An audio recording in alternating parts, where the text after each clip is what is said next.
Hearty shalom to you, Jeffrey Seif here. I'm not in the studio. You probably can gather that on the quick. You can tell I'm not in Israel as well. Instead, like many others, I'm coming to you from home. Home sweet home, where we together have been considering the news and wondering about its implications. People with faith don't just look at the news and consider its implications, though we all do that as human beings, concerned as we are about our health and our culture. Biblical people want to know if there are biblical views that can contribute to the news. And so people with a mind to look at God's word, and to Israel and to the Jewish people with a sense of we're living in prophetic times, wonder to what extent things like this factor into prophetic timetables. It's not at all unreasonable. My word to you is less that right now, though I and we are on the cusp in just a day or two, actually, on turning around and doing a series where we'll do a walkthrough on the book of Revelation.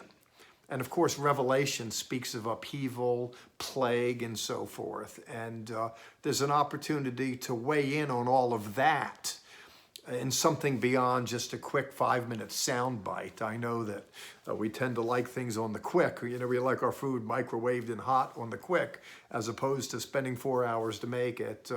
But I think when it comes to issues of this magnitude, it warrants a little more. But my word to you now, principally, it's what I'm telling myself. Thrown on the heels as I am, some of my plans have been upended by the coronavirus situation. For example, at this very moment, I wasn't supposed to be here in my home. I was supposed to be in Israel. And I would have gone, frankly, because we have a great series to make.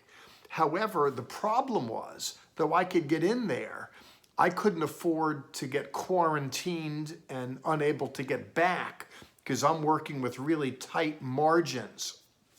And I couldn't afford to get tied up, though I grant getting tied up in Israel isn't a bad thing in and of itself. But if you're just quarantined as a precautionary matter in a hotel room, 200 square feet gets real small real quick, especially if you're a guy like me that likes to get out and get into stuff.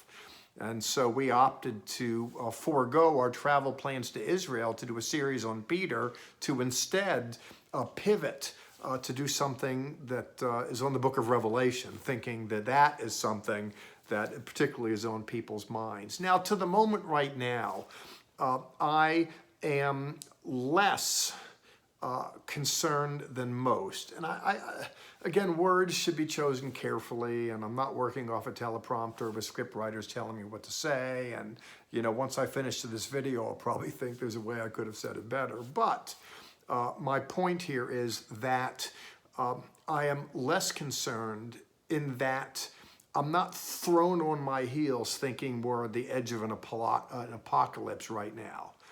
I am more inclined to think that we're taking appropriate precautionary measures as a culture. You say, well, Jeffrey, are there any biblical issues that are associated with this? Well, yes, since you asked, or since I'm assuming you're asking.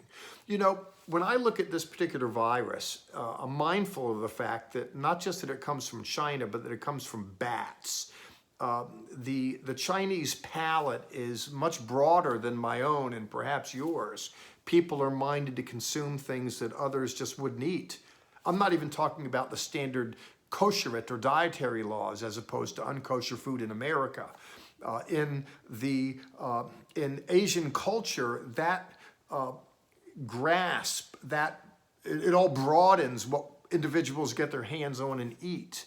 And things make their way into food markets and make their way into people, into the environment, and things spread. And the fact that it comes from a bat is telling. When you look in biblical literature, there's a reason why dietary laws were in place. Now people go, the Jews, but their legalism.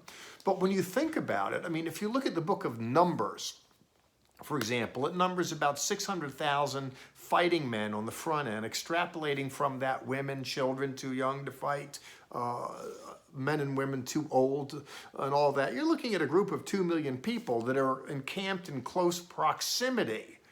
We're not working with running water, sewage and the like. The need for there to be some kind of code in order to provide a hedge against contamination is only reasonable in that context. People go, oh, the Jews are so legalistic. Well, maybe the Bible is just so smart, and maybe if people in other part of the world followed it, we wouldn't be in our homes right now. In any case, that sounds a little intense, and I said it with a little bit of spunk, and I meant it when I said it. It's all too easy to discriminate against the biblical world and worldview without fully understanding it. I thank you for turning our way. We have the opportunity to interpret the good news through the eyes of the Jews, and I want you to know that I'm much more optimistic than pessimistic. You know, I believe we're going to come out of this in a way that's really rather robust. But more on that later. We'll be looking at the book of Revelation. I hope you'll stay tuned to Our Jewish Roots, and that you'll still cast your gaze in the direction of Zola Levitt Ministries. God bless.